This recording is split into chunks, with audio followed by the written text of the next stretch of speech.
Hey beautiful people, can we talk poop? When it comes to our health, our number 2 needs to be one of our number 1 health concerns. Never accept constipation as a normal. It is actually downright dangerous. This video contains tips for everyone, even if you do have just occasional constipation or want to prevent it. Stick with me and let's talk poop with my 10 natural remedies for constipation.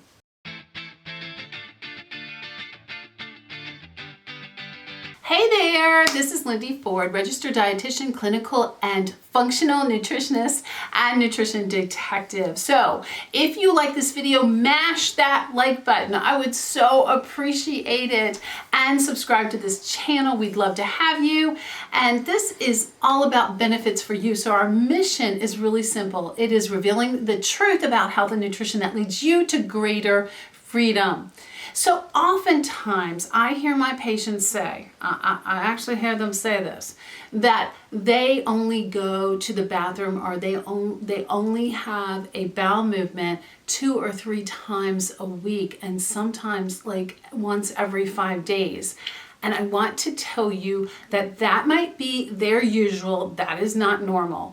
It is dangerous. So what I want to say is, if you have had chronic constipation for a long period of time, there is an underlying problem, and you need to work with really someone like me, who's a functional practitioner who can get to the root of the problem, because this is a bigger problem than you can realize. There is a gut health issue. There's leaky gut involved with this, and there's specialized probiotics that repopulate the gut that you need. But these tips that I'm going to give you today will be helpful even with people with chronic constipation, but they may not do the trick. Now, people who have occasional constipation, these are really going to be great and will help everybody just prevent constipation in the first place, because it is so dangerous. So we need to get to the root cause.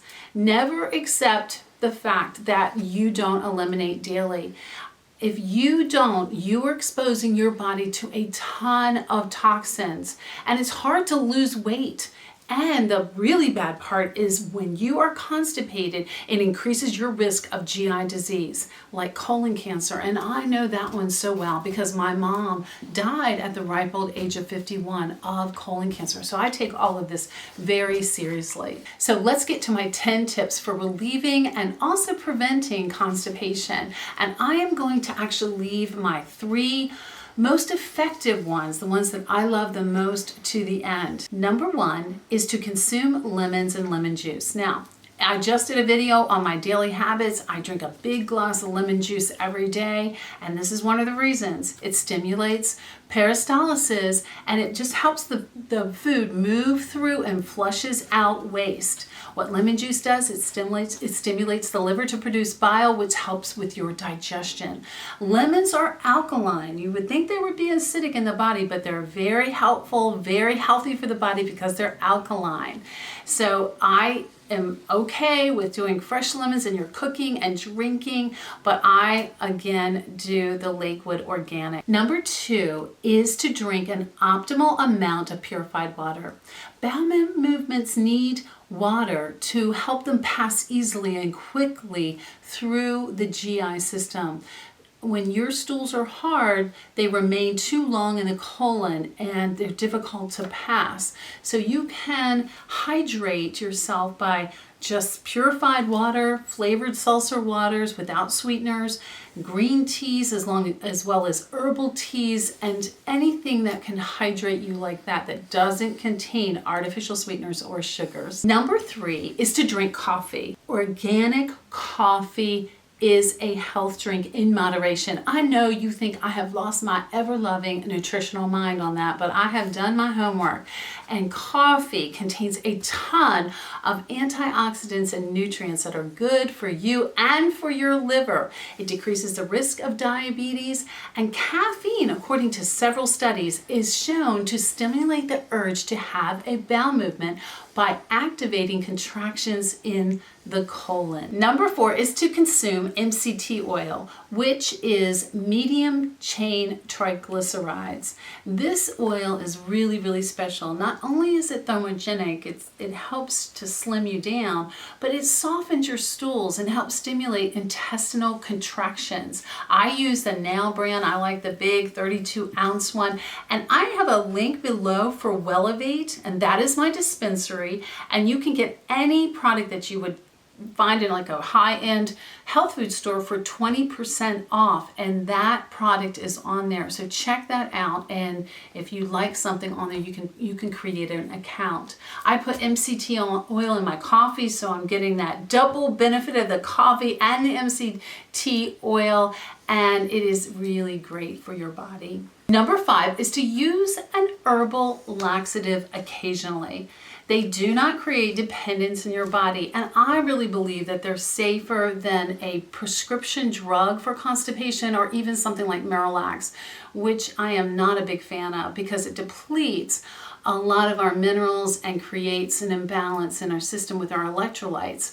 I like to use an herbal formula like Cleanse More by Renew Life, and that's occasional. You don't need to use that every day, but it does help with an occasional constipation in a safe and healthy way with herbs. And number 6 is to consume more fiber-rich foods, but very slowly. Okay, so a lot of people think constipation, fiber, but they're really not looking deeper into the issue. It's, yes, we need more fiber-rich foods, but a lot of times when you throw fiber at constipation, it makes that person even more constipated. And that again is because their microbiome isn't healthy. It's because they have intestinal permeability or leaky gut, or they don't have the right amount of good bacteria, or they have something called dysbiosis. So we have to get to the bottom of that. There are different kinds of fiber, insoluble, which bulks up the stool and acts like those brushes in the car wash, right? They sweep everything away and they keep things moving. Good sources are berries and lentils, beans, spinach and dark leafies, okra, radishes, and bananas. The other type of fiber, and some foods actually could have both insoluble and soluble fiber, but the other type of fiber is called soluble fiber, and it retains water and forms a gel-like substance that helps the stool pass smoothly through the bowel. Foods that are high in soluble fiber are Brussels sprouts, avocados, sweet potato, broccoli, pears, carrots, apple. And there is even a better fiber that I'm going to tell you about in just a few minutes. But those fibers are great. And yes, we need more fiber-rich food. You could even take a fiber supplement along with those good foods, and I sometimes will put something like that in my smoothie, and the one that I like right now is the Fiber Fusion by Vital Nutrients. Number 7 is to engage in regular exercise. I'm not talking about marathons or 2 hours in the gym every day. I'm just asking for consistency, beautiful people. 6 out of 7 days a week, even if you start with 10 minutes a day, it's going to be beneficial to you. All types are great for constipation. That could be interval and cardio and yoga and some of the core conditioning types of exercises. They loosen the bowels and they help things to move through your system. The colon loves activity. Number 8 is to get an optimal amount of magnesium. The number 1 magnesium researcher really in the whole world is Dr. Carolyn Dean, and I've read a lot of her work, and she states that upwards of 80% of Americans are deficient in magnesium. They're just not getting enough of those magnesium-rich foods. What magnesium does is it relaxes the smooth muscle of the GI system, and it really helps with constipation. Foods include pumpkin seeds, dark leafies, nuts, especially almonds, oily fish, and avocado. But A lot of my patients do supplement. I do have a lot of people, almost all my patients are supplemented with magnesium.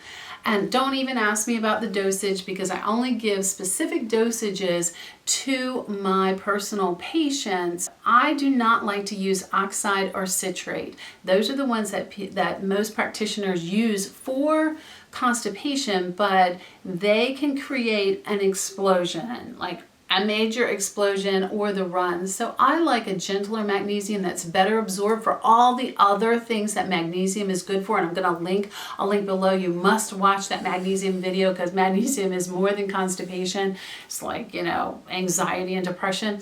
But I like a gentler one. It's called Magnesium Glycinate. The one that I use in my practice is from Pure Encapsulations, and it's a great formula for magnesium. Just has better absorption. Number 9 is, and I love the last one with magnesium, and number 9 and the next one are my very favorite remedies for constipation. Number 9 is to consume prebiotic foods. We don't talk a lot about prebiotic foods, but what these are like digestible fiber, another type of fiber. And actually some foods do have insoluble, soluble, and prebiotic fiber. But this prebiotic fiber is very, very effective for your gut health. It has something called inulin, which stimulates the growth of the good bacteria. Now that is one of the ways that we get to the root of the problem, and that is one of the things that cause constipation, is that you don't have enough of that good beneficial bacteria. So that's what it does. And it's shown to increase stool frequency, and it improves consistency and bulk of the stool. Prebiotic foods include chicory, leeks, garlic, asparagus, onions, dandelion greens, Jerusalem artichokes. And another way that I get a prebiotic fiber into some of my patients is through the Renew Life Healthy Weight probiotic and prebiotics. So probiotics are beneficial as well, but when you put them together with a prebiotic, you are synergizing the effect of both of them, and they do help with constipation. And you guys who know me, I know what I'm going to say next. You probably could just guess my number 10. I'm sure you do, because I've said it so many times, but I'm just not going to stop. I'm not going to stop saying it. Is to consume more low glycemic veggies. This is a contributing factor, of course, in constipation, because these veggies help to keep that gut health really strong.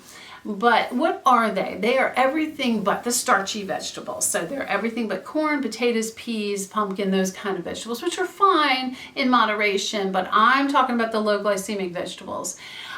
We're just not consuming enough of them. But if you haven't been, it's kind of like the fiber. They have a lot of fiber in them. Well, they have a whole bunch of things in them, and that's why they're so important. They combine a lot of our good tips. They have a lot of water in them. They have a lot of soluble, insoluble. They have the prebiotic fiber in them, and magnesium, and another mineral we didn't talk about, which is really helpful for constipation, and that is potassium.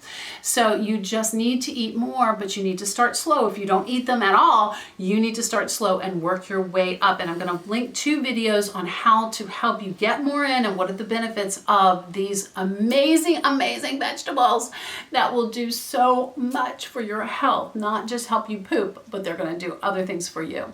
So you need to poop every day.